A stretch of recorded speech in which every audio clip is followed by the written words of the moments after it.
Un coup d'État militaire au Myanmar devient le premier grand défi de la politique étrangère du président Biden. Et la Chine rend tout cela encore plus difficile.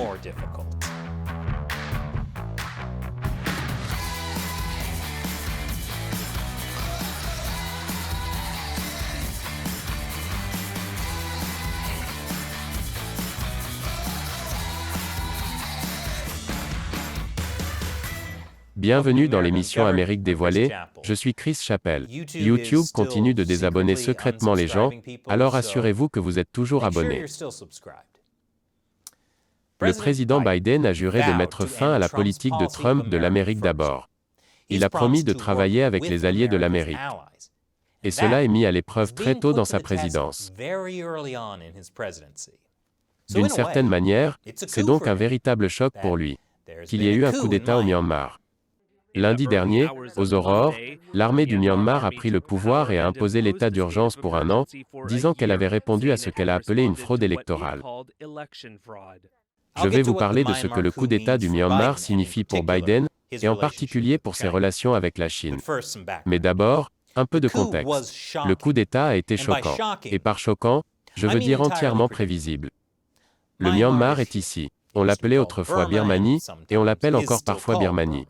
En 1962, les militaires ont organisé un coup d'État et ont pris le contrôle du pays. Il y a eu des élections en 1990, mais les militaires ont refusé de céder le pouvoir. En 1989, ils ont arrêté la dirigeante de l'opposition Aung San Suu Kyi, chef du parti de la Ligue nationale pour la démocratie. Pendant la majeure partie des 20 années suivantes, ils l'ont maintenue en résidence surveillée. En 2011, la junte militaire qui dirigeait le pays a été remplacée par un gouvernement. Un gouvernement qui était contrôlé par la junte militaire. Mais en 2015, le Myanmar a tenu ses premières élections générales depuis 25 ans. Et le parti d'Aung San Suu Kyi a remporté une victoire écrasante. Pourquoi les militaires ont-ils suivi cette fois-là?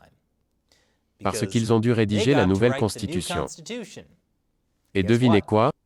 Selon la Constitution, l'armée du Myanmar a le contrôle direct de 3 ministères clés du gouvernement, les affaires intérieures, les affaires frontalières et la défense, ainsi qu'un quart des sièges parlementaires réservés aux forces armées.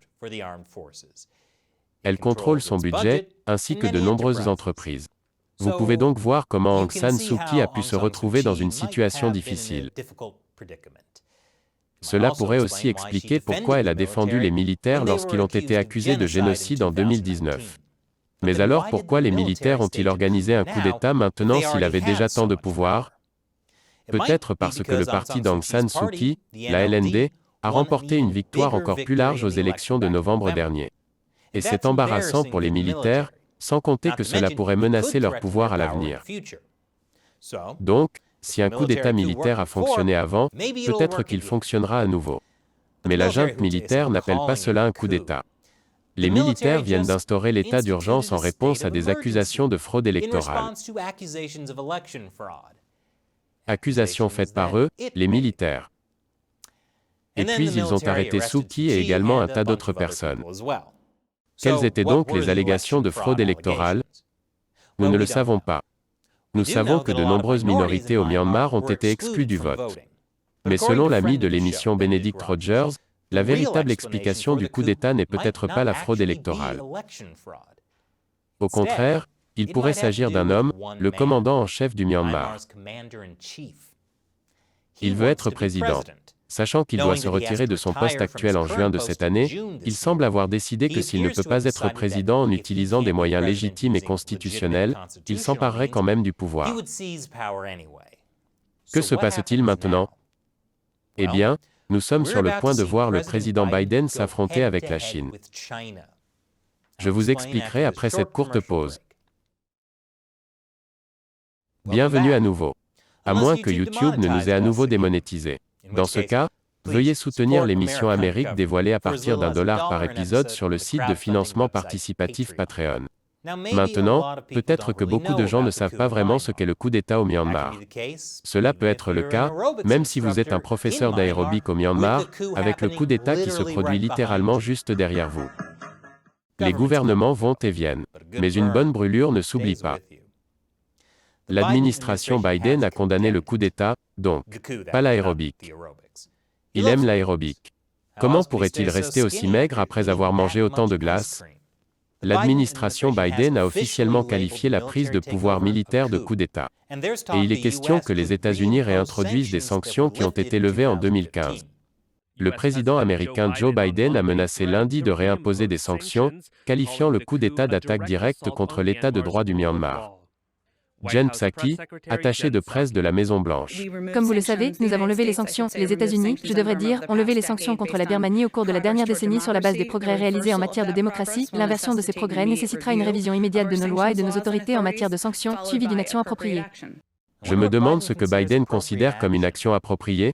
Non, Joe, pose la glace. Ce type aime vraiment sa glace.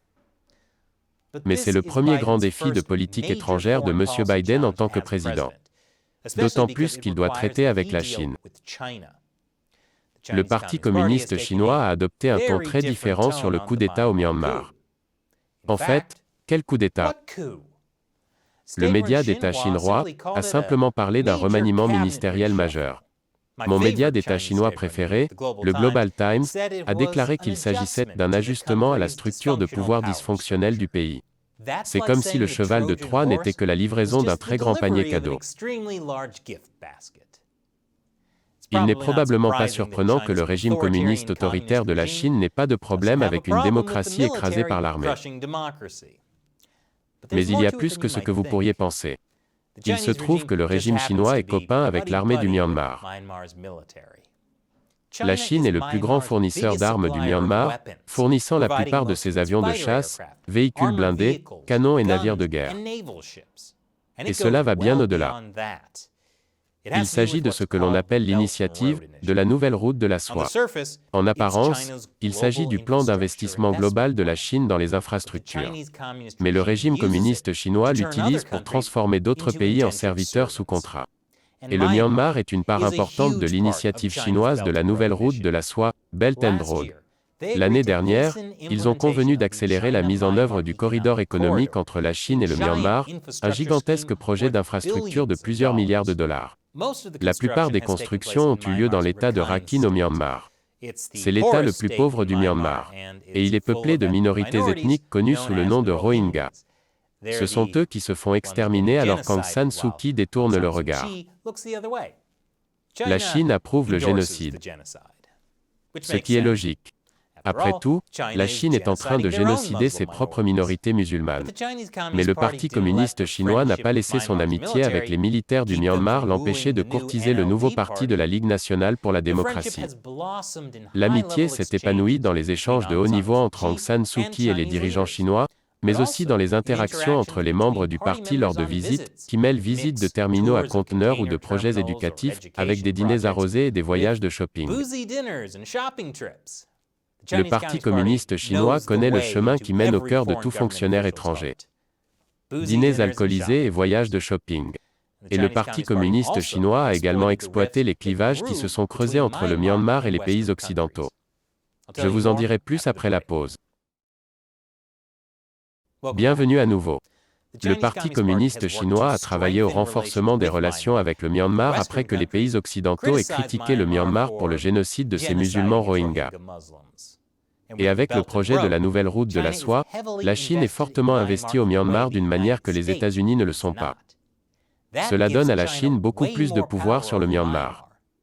Mais les États-Unis peuvent aussi agir. J'ai mentionné que l'administration Biden envisage de réimposer des sanctions. Mais voici ce que les analystes asiatiques du Centre d'études stratégiques et internationales basé à Washington ont à dire à ce sujet. Malgré une décennie d'ouverture, les entreprises américaines restent des acteurs relativement modestes dans l'économie du Myanmar. Ceux qui ont investi sont principalement destinés à fournir des biens et des services au marché intérieur du Myanmar, ce qui signifie que leur départ portera surtout préjudice à des citoyens privés. Les sanctions américaines pourraient donc finir par nuire au peuple du Myanmar, et non à la junte militaire. Mais le président Biden a toujours dit qu'il allait travailler avec les alliés des États-Unis pour faire le travail. Les États-Unis peuvent donc amener nos alliés à également imposer des sanctions au Myanmar, des sanctions qui viseraient plus directement les militaires. Mais ce ne sera peut-être pas aussi facile. Il sera plus difficile pour les États-Unis de convaincre les grands investisseurs au Myanmar, comme le Japon et Singapour, de suivre leur exemple. Et le principal acteur étranger de l'économie du Myanmar, la Chine, ne sera que trop heureuse d'augmenter son engagement pour tenir compte des nouveaux faits sur le terrain. Cela atténuera probablement le coût de toute sanction américaine. En d'autres termes, si les États-Unis sont le seul pays à imposer des sanctions, la Chine ne fera que gagner en puissance au Myanmar. Biden pourrait faire appel aux Nations Unies. Mais la Chine siège au Conseil de sécurité de l'ONU et exerce un droit de veto sur toute résolution. Et la Chine vient de bloquer une déclaration du Conseil de sécurité de l'ONU condamnant le coup d'État au Myanmar. Les États-Unis vont donc avoir du mal à obtenir des Nations Unies qu'elles imposent des sanctions multilatérales au Myanmar. Le régime chinois rend donc difficile pour l'administration Biden d'avoir un impact direct sur l'application des sanctions américaines sur le Myanmar. Et le régime chinois peut également étouffer toute approche multilatérale à l'égard du Myanmar. Être président est difficile. C'est pourquoi je me présente au poste de chef suprême. Que pensez-vous des défis auxquels le président Biden est confronté dans ses relations avec le Myanmar? Laissez vos commentaires ci-dessous. Une fois de plus, je suis Chris Chappell, merci d'avoir regardé l'Amérique dévoilée.